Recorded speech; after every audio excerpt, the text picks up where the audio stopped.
Looking at history, looking at that recent history, what do we know or what can we surmise about how this is going to proceed? Well, I think two things. One is that I mentioned that today in a note to clients, and I also mentioned that we know how this goes, and it doesn't go quickly. This will wind on for months, even potentially years. I imagine that Special Counsel Mueller is interested in trying to move on this stuff as quickly as he possibly can, instead of letting this go on for years, as was done with the Valerie Plame investigation a decade or so ago. But at the same time, what this is kind of a prolonged low-level fever that has the potential to affect what goes on in the White House and what goes on with policy. I think that needs to be understood. Terry, let me ask you about the role that this is playing politically. We heard from the president last night in Huntington, West Virginia. He talked about this distraction, as he called it, this witch hunt that continues to go on. He's about to embark on a 17-day vacation in New Jersey.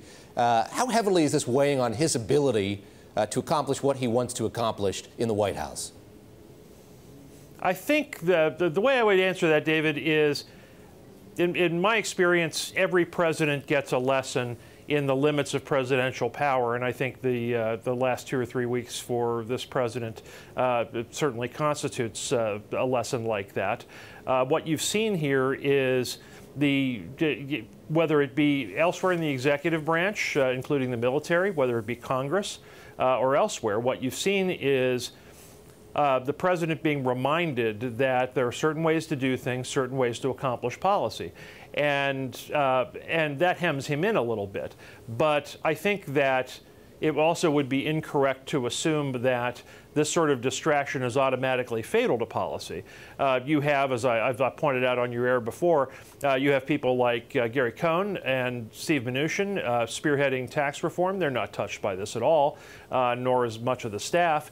Treasury staff now is getting beefed up thanks to the confirmation of a lot of appointees by the Senate yesterday. There's a lot of that. So I think a lot of that continues apace, and provided that this doesn't turn into some kind of a major crisis, there still is the ability to get a lot of things done.